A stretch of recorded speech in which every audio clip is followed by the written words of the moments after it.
Horror कहानियाँ थी। अगली मौत किसकी? संजीव अपने दोस्तों राघव और प्रतीक के साथ बियर बार में बैठकर बियर पी रहा था।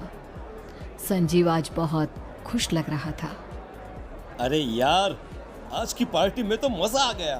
तुम दोनों दोस्तों के साथ तो मेरी जिंदगी इतनी अच्छी है कि क्या बताओ कितनी अच्छी है। अरे भाई, अब दोस्ती की है तो जीना मरना सब साथ में। हाँ अरे यार सुनो, जल्दी से एक बियर और ऑर्डर करते हैं ना, एक आखिरी, और उसके बाद ये जश्न यहीं खत्म हो जाएगा। अरे हाँ, क्यों नहीं। वेटर, जल्दी से 2 बियर की बोतल लेकर आओ। आज मेरे दोस्तों को जश्न मनाना है, क्यों? इतने में वहां पर एक बहुत सुंदर लड़की छोटे छोटे कपड़े पहनकर हाथ में बियर की बोतल लेकर उसके पास आती है। ये लीजिए, आपने बियर ऑर्डर की थी ना, मैं लेकर आ गई। क्या बात है यार, इस बार की वेटर तो बड़ी सुंदर है। अब बियर लेकर आई हो तो अपने हाथों से ही पिला दो ना। हाँ, क्यों नहीं, जैसा आप बोलोगे मैं वैसा ही करूँगी। क्या बात है यार, अब तो लगता है रोज यहीं आना पड़ेगा। उसके बाद वो लड़की उन तीनों को बियर सर्व कर देती है। पार्टी करने के बाद वो तीनों अपने अपने घर जाते हैं। प्रतीक, संजीव और राघव को उनके घर छोड़कर जैसे ही अकेला अपनी कार में आकर बैठता है तो अचानक उसे एहसास होता है जैसे उसकी कार की पीछे वाली सीट पर कोई बैठा हुआ है। वो तुरंत पीछे मुड़कर देखता है। तुम यहाँ क्या कर रही हो? और तुम मेरी कार में कब आई? अरे तुम तो बार में वेटर थी ना। बस ऐसे ही मेरा दिल कर रहा था आपके साथ आपके घर चलने का, इसलिए मैं आपके साथ चली आई। अरे लेकिन तुम मेरी कार में आई कब? अभी कुछ देर पहले तो यहाँ पर मेरे दोस्त बैठे हुए थे। प्रतीक के इतना बोलते ही उस लड़के का चेहरा खतरनाक तरीके से बदल जाता है। उसकी आंखें पत्थर की तरह सफेद और पूरे शरीर पर नीली नीली नसें उभर आती है। गाड़ी चलाओ, पूरी स्पीड में चलाओ, और अगर तुमने गाड़ी रोकने की कोशिश भी की तो मुझसे बुरा कोई नहीं होगा। डर की वजह से प्रतीक के पसीने छूटने लगते हैं। उसका शरीर बुरी तरह से कांप रहा था। प्रतीक बिना कुछ सोचे समझे कार को फुल स्पीड से चलाना शुरू करता है। चलते चलते वो शहर से दूर एक पहाड़ी पर पहुंच जाता है और सामने अब सिर्फ पहाड़ी का किनारा दिख रहा है, जिसे देख प्रतीक घबराकर अचानक से कार को ब्रेक लगाता है। देखो, मुझे छोड़ दो मुझे। अगर मैंने गाड़ी जरा सी भी आगे बढ़ाई तो हम दोनों नीचे गिरकर मर जाएंगे। ये तो तुम्हें पहले सोचना चाहिए था ना। अब कुछ नहीं हो सकता।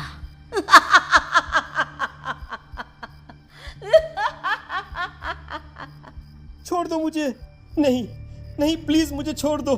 प्लीज मुझे जाने दो। छोड़ दो मुझे। गाड़ी आगे बढ़ाओ।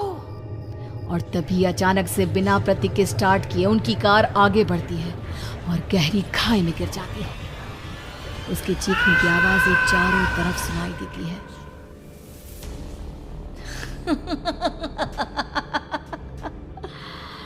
तुझे मारकर मेरे कलेजे में जल रही आग को थोड़ी शांति तो मिल गई, लेकिन अभी ये कहानी खत्म नहीं हुई। और फिर अगले दिन राघव और संजीव को पता चलता है कि प्रतीक की पहाड़ी से नीचे गिरकर मौत हो गई। अरे कल रात की तो बात है यार, हम सब बैठकर पार्टी कर रहे थे, लेकिन मेरी एक बात समझ में नहीं आ रही। राघव शहर से इतना बाहर उस पहाड़ी पर इतनी रात को क्या करने गया था? अरे यार, वही सोचकर तो मैं भी परेशान हूँ। हम दोनों को छोड़ने के बाद तो वो सीधा अपने घर जाने वाला था, और वो आत्महत्या क्यों करेगा भाई? कल रात तक वो कितना खुश था, हमारे साथ सेलिब्रेट कर रहा था। हाँ, लेकिन पुलिस ने तो यही कहा है कि प्रतीक ने अपनी कार को जानबूझकर पहाड़ी से नीचे गिरा दिया और आत्महत्या कर ली। अरे यार, संजीव, मेरी तो कुछ भी समझ में नहीं आ रहा है। चल ठीक है, अब मैं अपने घर जाता हूँ। Okay, bye. राघव अपने घर में अकेला था। दोपहर का वक्त था। तभी दरवाजे की घंटी बजी। कौन है? अरे 1 मिनट रुको, अभी आता हूँ। राघव ने जैसे ही दरवाजा खोला उसने देखा कि सामने एक बहुत खूबसूरत लड़की खड़ी हुई है। कौन है आप और यहाँ किससे मिलने आई हैं? देखिए ना, बाहर बारिश शुरू हो गई थी, मेरी गाड़ी खराब हो गई है। आपका घर नजर आया तो सोचा कुछ हेल्प ले लेती हूँ। क्यों नहीं, आइए ना, आइए आइए। मेरे कपड़े पूरे भीग चुके हैं, क्या आपके पास टॉवल मिलेगा प्लीज? राघव अपने बाथरूम से एक टॉवल लाकर उस लड़की को देता है। थैंक यू सो मच, अब मैं चलती हूँ। अरे इतनी क्या जल्दी है? आप चाहे तो बारिश रुकने तक यहाँ पर रुक सकती हैं। हाँ। लड़की ने पलटकर राघव की तरफ देखा। नहीं, मुझे जाना होगा, मेरा काम बाकी है। और वो वहां से चली गई। उस लड़की के जाने के बाद राघव अपने बाथरूम में नहाने के लिए गया और जैसे ही उसने बाथरूम में देखा तो उसका टॉवल वहीं पर लटका हुआ था। उसने टॉवल हाथ में लिया तो देखा कि उसका पूरा टॉवल खून के धब्बों से सना हुआ है। अरे अरे ये क्या? ये टॉवल तो मैंने उस लड़की को दे दिया था। ये वापस मेरे बाथरूम में कैसे आ गया? और इस पर ये खून के धब्बे कहां से आ गए? राघव ने आईने में देखा तो उसकी गर्दन पर एक बड़ा सा चाकू का कट लगा हुआ था जिससे खून बह रहा था, जिसे देख राघव के होश उड़ गए। हाँ, अरे ये क्या? मेरी गर्दन इतनी ज्यादा कटी हुई है और मुझे दर्द भी नहीं हो रहा है। ये क्या हो रहा है मेरे साथ? राघव घबराकर बाथरूम से बाहर आया और अपना मोबाइल उठाकर उसने संजीव को फोन लगाया। संजीव जल्दी से मेरे पास आ जाओ। मुझे लगता है कुछ बहुत बड़ी गड़बड़ है, जल्दी आ जाओ। उधर से आवाज आई, लेकिन वो आवाज संजीव की नहीं बल्कि एक लड़की की थी। कुछ अजीब नहीं हुआ है, बस तुम्हारी मौत तुमसे मिलने आई थी और तुम्हें मारकर चली गई। अब तुम इस दुनिया का हिस्सा नहीं हो राघव, इसलिए तुम्हें अपनी गर्दन के कटने का दर्द भी महसूस नहीं हो रहा। नहीं, ऐसा नहीं हो सकता, ऐसा नहीं हो सकता। कौन हो तुम? तुम्हारी मौत। अब संजीव के पास खबर पहुंचती है कि राघव ने अपने ही घर में चाकू से गर्दन काटकर आत्महत्या कर ली। ये सुनने के बाद संजीव के होश उड़ गए। वो पसीने से तरबतर हो गया और एक अनजाना डर अब उसके दिल को सताने लगा। संजीव के साथ ही उसका एक छोटा भाई राजीव भी रहा करता था। अपने भाई को इस तरह परेशान देखकर राजीव उसके पास आया।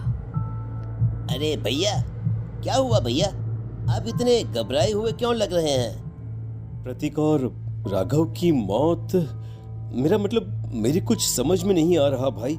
अचानक से मेरे दोनों दोस्तों ने आत्महत्या क्यों कर ली?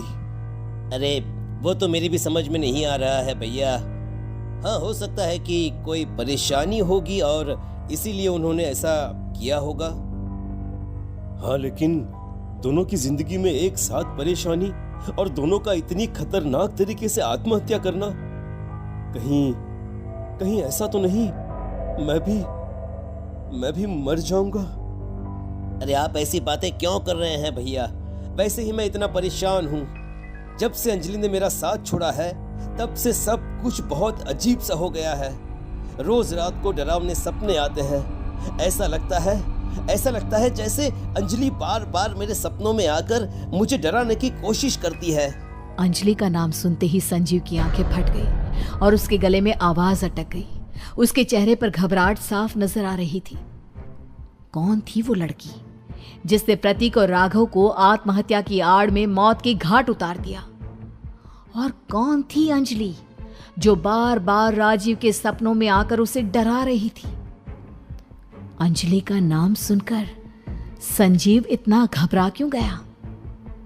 इन सवालों के जवाब जानने के लिए देखिए इस खतरनाक कहानी का अगला भाग।